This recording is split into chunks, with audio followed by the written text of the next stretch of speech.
내가 모르는 사이에 휴대전화의 요금제가 바뀌었다면, 그것도 비싼 요금제라면 황당하실 겁니다. LG U+ 가입자 얘기입니다. LG U+는 전산 오류라고 해명했지만 대응이 소극적이라는 비판이 나오고 있습니다. 김민아 기자가 취재했습니다. LG U+ 요금제를 쓰는 이모 씨는 지난 12일 안내 문자를 받았습니다. 월 13만 원의 고가 요금제로 변경됐다는 내용입니다. 요금제를 바꾼 적이 없는 이 씨는 이튿날 LG U+ 측에 연락했고 전산 오류라는 말을 들었습니다. 그때는 이제 뭐 전산에 뭔가 오류가 있는 것 같다고 얘기했어요. 고객님뿐만 아니라 몇몇 분 이렇게 전화가 오고 있다고. SNS 등에는 이 씨와 똑같은 경험을 했다는 글이 여러 개 올라왔습니다. 시기 역시 지난 12일 전으로 비슷했습니다. 자체 파악에 나선 LG U+는 누군가가 고객 계정으로 홈페이지에 접속해 요금제를 바꾼 것으로 추정하고 있습니다. 여러 개 사이트에서 아이디와 비밀번호를 동일하게 사용하는 고객의 정보가 어디선가 유출된 뒤 요금제 변경에 이용된 것 같다고 설명했습니다. 저희 쪽에서 어떤 유출된 건 아니고 다른 데서 어디선가 아이디하고 패스워드를 확인을 해가지고 그거를 저희 쪽에서 다 대입을 해본 거예요. 일부를 고가요금 다른 요금제로 변경을 시켜놓은 이런 케이스들이 발견이 됐고. 요금제를 바꾸면 확인 문자가 자동으로 발송되는데 가입자가 이를 보고 신고해오면 모두 이전 요금제로 돌려놨다고 업체 측은 설명했습니다. 하지만 가입자들은 LG U+의 대처가 소극적이라고 말합니다. LG 쪽에서 공지를 따로 띄워가지도 않더라고요. LG U+ 쪽에서 피해자를 어떻게 이렇게 솎아낼지도 의문이긴 하죠. KBS 취재가 시작되자 LG U+는 자사 홈페이지를 통해 요금제를 변경할 경우 본인 인증을 받는 절차를 추가했다고 밝혔습니다. 하지만 본인 모르게 요금제가 변경된 사례와 민원 건수에 대해서는 밝히지 않았습니다. KBS 뉴스 김민아입니다. 이동통신사가 제공하는 유료 서비스를 두고 잡음이 끊이지 않고 있습니다. 여전히 고객 몰래 가입을 해놓거나 강요하는 사례가 많은 것으로 나타났습니다. 최은진 기자가 보도합니다. 2년 전 고등학생 아들의 스마트폰을 개통한 40대 주부. 알 수 없는 유료 서비스 요금으로 매달 10,000원을 냈습니다. 제가 간 이후에 제 동의 없이 이제 부가 서비스를 가입을 시켜놓고 석 달 뒤에 자동 해지된다고 했지만 거짓말이었습니다.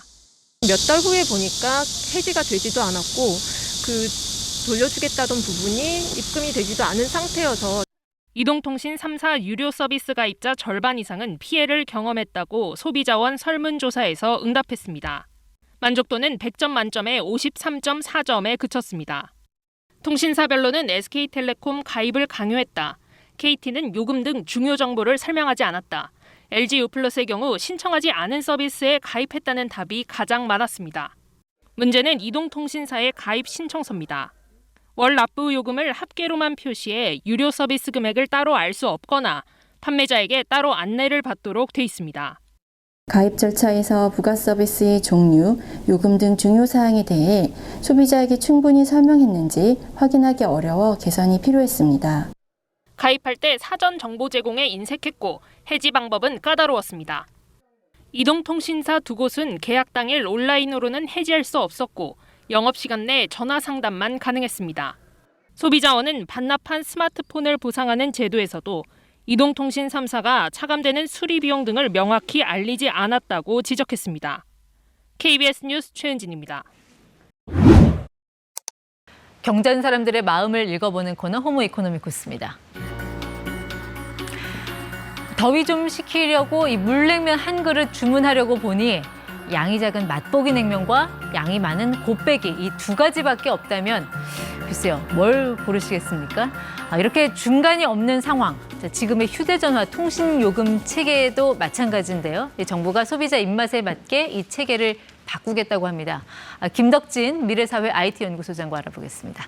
네, 소장님 어서 오십시오. 네, 안녕하세요. 반갑습니다. 저렇게 맛보기, 네. 곱빼기 두 가지만 있는 냉면집이면 안 갈 것 같은데 우리 통신요금 체계가 지금 저렇게 돼 있다는 거 아니에요? 네, 맞습니다. 저 같은 경우는 무한 리필 먹고 싶은 생각이 들기도 할 텐데 지금 말씀해 주신 것처럼 이렇게 우리가 양을 좀 애매하게 고를 때 참 그냥 많이 먹는 걸 좋아하는 이런 분들이 많잖아요. 근데 지금의 통신요금제가 약간 그렇게 비슷한 형태로 좀 설계됐다고 볼 수 있을 것 같습니다. 보시게 되면 가장 저렴한 요금제가 11기가예요. 네. 근데 그 다음으로 넘어가게 되면 바로 110기가. 그러니까 확 뛰어요. 11기가와 110기가 중간이 없는 거고요. 그 다음에 100기가 단위로 가지만 이러다 보니까 이제 사용자들이 좀 중간의 요금제, 조금 더 저렴하면서 데이터 중간이 있으면 좋겠다라는 생각을 하게 되는 거고, 그래서 이제 SK텔레콤에서 이제 중간 요금제라는 것을 오히려 출시하게 됩니다. 그러니까 저 11기가바이트와 110기가바이트 저 사이의 중간.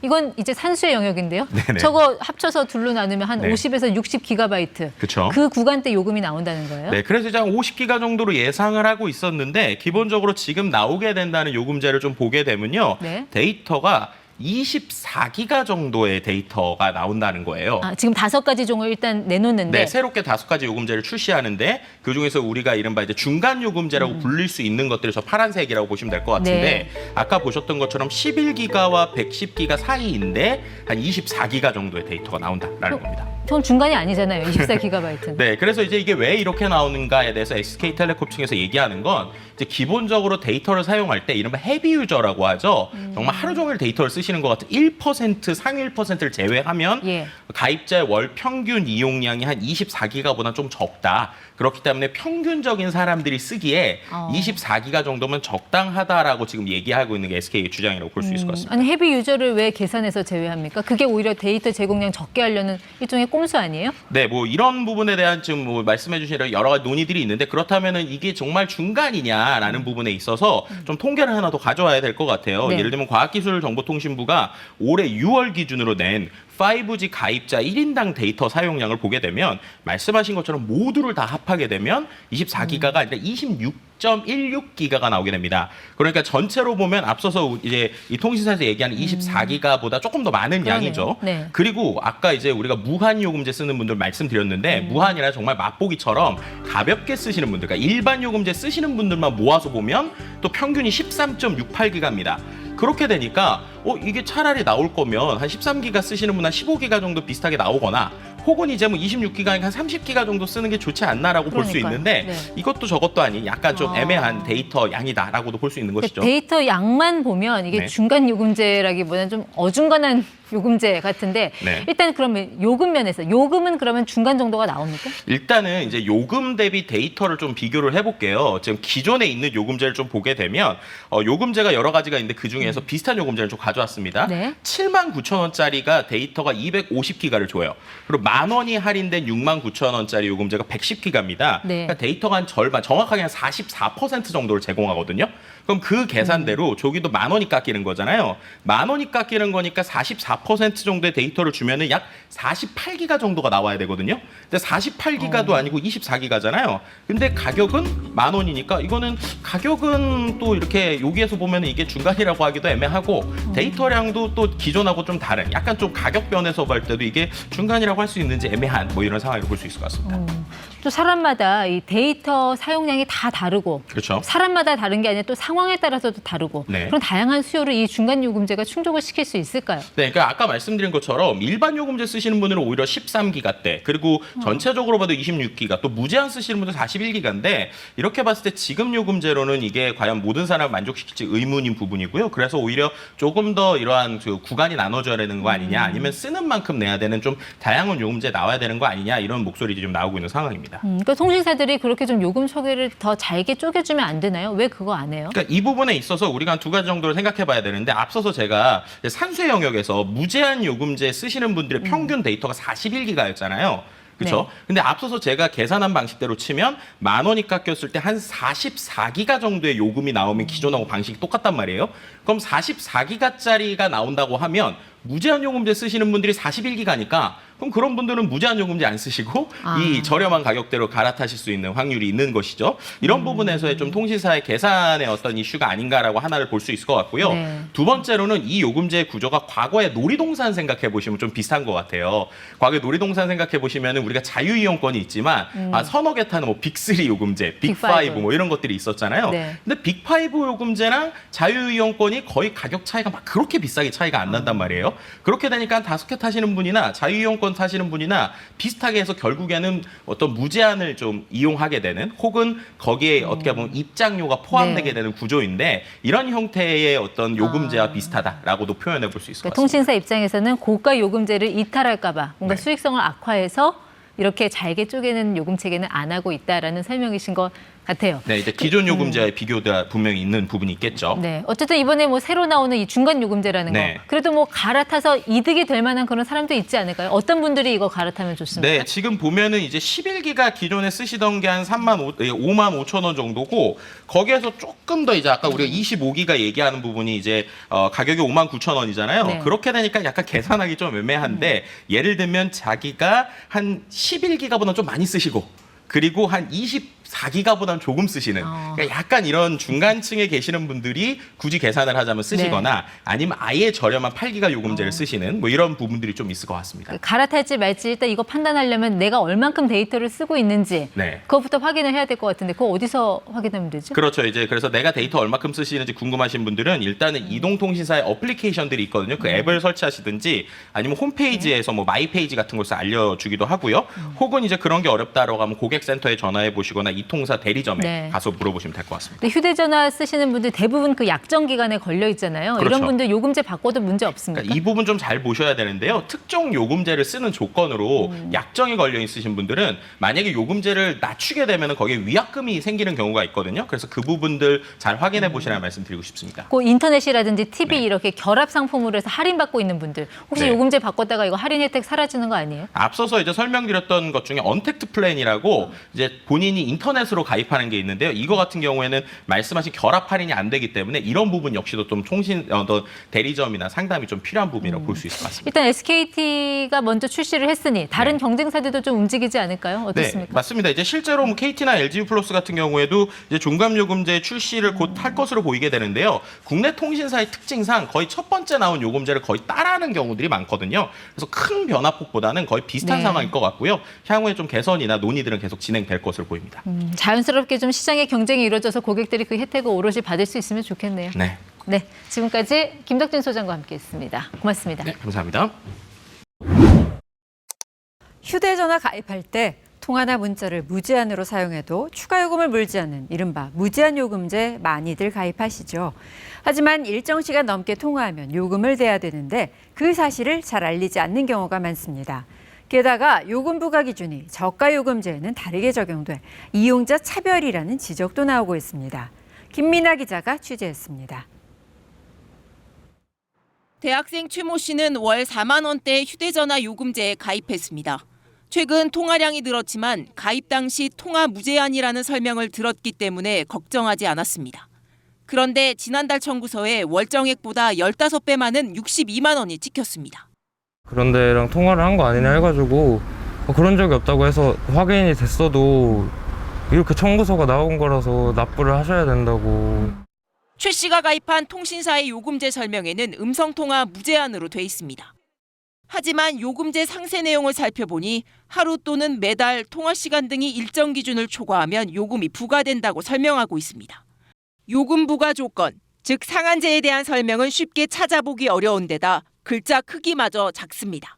대리점에도 이제 판매하시는 영업사원분이 전화나 문자는 무제한이라고 사전에 고지가 안 됐고 지금 아직까지도 홈페이지 들어가면 무제한이라고 나와 있잖아요.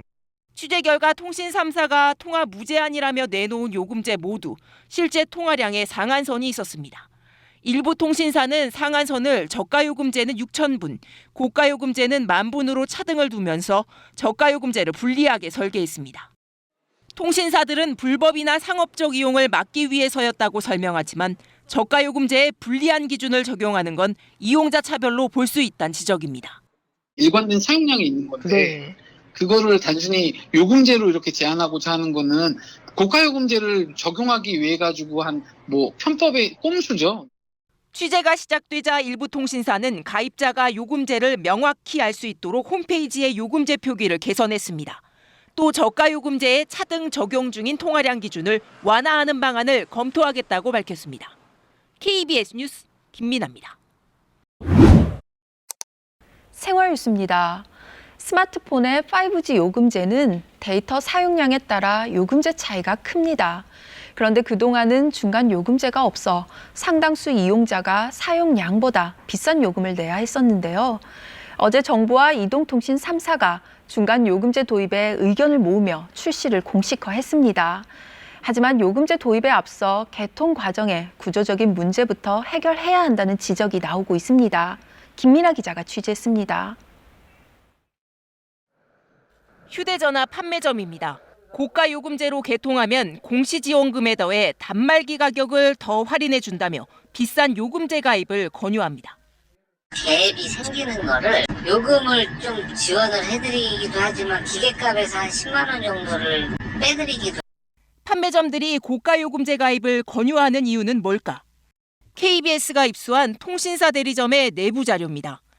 가입자가 고가 요금제에 가입하면 판매 장려금 명목으로 30만 원을, 저가 요금제에 가입하면 3분의 1 수준인 9만 원을 판매점에게 준다고 돼 있습니다. 또 다른 통신사도 고가 요금제에 가입시킬 경우 저가 요금제보다 2배 더 많은 장려금을 지급합니다. 판매점들이 고객들에게 고가 요금제 가입을 권유할 수밖에 없도록 통신사들이 사실상 유도하는 것이라고 판매점 업계는 주장하고 있습니다. 저가형 요금제라든지 그런 요금제들은 아무래도 보조금이 적다 보니까 단말기를 판매하는 입장에서는 그렇게 권매를 할 수밖에 없는 현실이고요. 의무 사용 기간 6개월 뒤 요금제 변경이 가능하지만 이마저도 아주 저렴한 요금제로는 변경이 어렵습니다. 통신사들이 고가 요금제 가입을 유도하는 것은 이익을 극대화하기 위해서입니다. 개통 과정에 통신사들의 개입이 계속된다면 중간 요금제 도입의 효과는 크지 않을 것이라는 비판이 나오는 배경입니다. 통신사들의 수익 때문이겠죠. 중간 요금제, 저가 요금제가 나온다 하더라도 이렇게 단서를 달아두는 것을 없애지 않으면 소용이 없습니다. 통신사들은 대리점과 판매점 사이의 개별적인 계약은 알지 못한다고 밝혔습니다. KBS 뉴스 김민아입니다. 한 통신사의 대리점 실수로 쓰지도 않은 휴대전화 요금이 10년 넘게 다달이 빠져나갔습니다. 뒤늦게 이를 안 고객은 당연히 돈을 되돌려 받을 줄 알았는데요. 통신사는 못 준다는 입장입니다. 이승종 기자가 취재했습니다.